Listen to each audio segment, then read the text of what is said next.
তুত ফল মৌবেরি, যাকে আমরা রেশম মথের খাদ্য বলে জানি, স্বাস্থ্যকর জীবনযাপনে এক গুরুত্বপূর্ণ ভূমিকা পালন করে।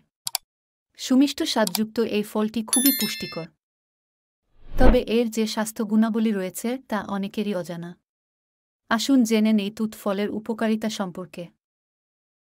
১. মালবেরি আয়রনে সমৃদ্ধ, তাই এর গ্রহণে শরীরে হিমোগ্লোবিনের মাত্রা বৃদ্ধি পায়। ফলে রক্তাল্পতা রয়েছে এমন মানুষদের জন্য এই ফলটি অত্যন্ত উপকারী। ২. ভিটামিন এ এবং জিঙ্ক চোখের স্বাস্থ্যের জন্য গুরুত্বপূর্ণ।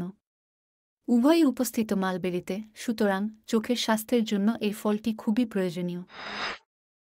৩. এতে ক্যালসিয়াম এবং ভিটামিন কে রয়েছে, যা হাড়ের স্বাস্থ্যের জন্য ভালো।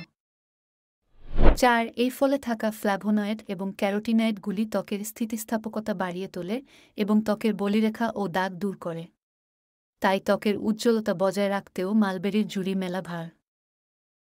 ৫. প্রতিদিন একটি তুত ফল খেলে আপনার শরীরে চিরন্তন যৌবনের বজায় থাকবে। এতে থাকা ডায়েটারি ফাইবার শরীর থেকে খারাপ কোলেস্টেরল নির্গত করে। ৬. যারা ওজন কমাতে চান তাদের জন্য তুত ফল অত্যন্ত কার্যকর। ৭. এতে থাকা ফাইটোনিউট্রিয়েন্টগুলি ক্যান্সার কোষের বৃদ্ধিতে বাধা প্রদান করে। সুতরাং ক্যান্সারের মতো রোগ নিরাময়েও গুরুত্বপূর্ণ ভূমিকা পালন করে এই ফল। ৮. রক্তে শর্করার মাত্রা নিয়ন্ত্রণেও তুত ফলের ক্ষমতা লক্ষণীয়। ফলে ডায়াবেটিস রোগীরাও নিশ্চিন্তে এই ফলটি খেতে পারেন।